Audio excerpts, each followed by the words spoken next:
देखिए हर खबर यहीं पर, सब्सक्राइब कीजिए TV9 भारतवर्ष। जैसा कि हम सभी जानते हैं कि देश में कोरोना वायरस के बढ़ते कहर के चलते लॉकडाउन अपने चौथे स्टेज में पहुंच चुका है। 18 मई से शुरू होकर लॉकडाउन 4.0 31 मई तक चलेगा। गृह मंत्रालय ने जो एडवाइजरी जारी की है उसके मुताबिक अब आप एक राज्य से दूसरे राज्य के बीच यात्रा तय कर सकते हैं, अगर राज्य सरकारों की मंजूरी हो तो। ऐसे में मेडिकल इमरजेंसी या किसी ज़रूरी काम के लिए दूसरे राज्य में जाना हो तो क्या करें, क्या ना करें, ई पास कहाँ से बनवाएं, ऐसे कई सवाल आपके मन में होंगे। तो ऐसे में इन बातों को जानना आपके लिए बेहद ज़रूरी है।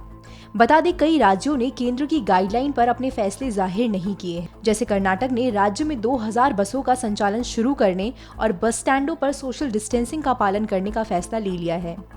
लेकिन दूसरी तरफ पंजाब ने राज्य में बसें शुरू न करने का फैसला लिया है।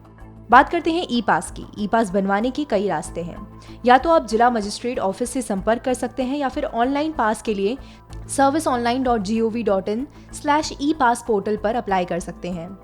निजी और समूह पास के लिए ये पोर्टल देश के कम से कम 17 राज्यों में इस्तेमाल किया जा रहा है। इस पोर्टल पर जैसे ही आप यात्रा का राज्य सेलेक्ट करते हैं, ये पोर्टल आपको संबंधित राज्य के एप्लीकेशन नेटवर्क पर रीडायरेक्ट कर देता है। इस पोर्टल के अलावा सभी राज्यों के अपने अलग पोर्टल भी हैं जिनके जरिए आप ई पास के लिए आवेदन कर सकते हैं।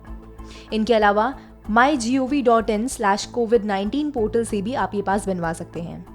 ध्यान रखें कि एक साथ कई पोर्टलों पर अप्लाई ना करें।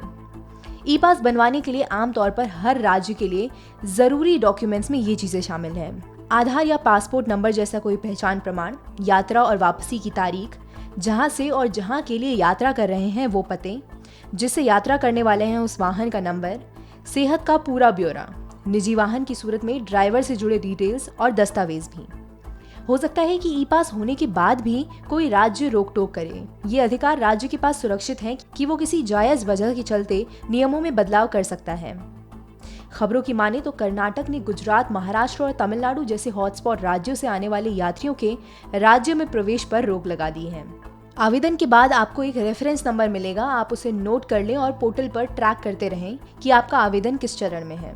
अगर आपका आवेदन मंजूर होता है तो आपको नाम, पता और वैधता तारीख और एक QR कोड के साथ डॉक्यूमेंट मिलता है।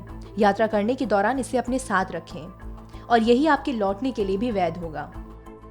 अगर आप एक राज्य से दूसरे राज्य में पहुंचते हैं तो केंद्र सरकार की हिदायत है कि 14 दिनों का क्वारंटाइन अनिवार्य होगा। इससे जुड़ी अपनी राय या अपने सवाल हमें कमेंट सेक्शन में लिखकर जरूर बताएं। देश और दुनिया की तमाम बड़ी खबरों से जुड़े रहने के लिए सब्सक्राइब करें हमारा चैनल TV9 भारतवर्ष। अड़ी सोमवार से शुक्रवार शाम 6 बजे सिर्फ TV9 भारतवर्ष पर।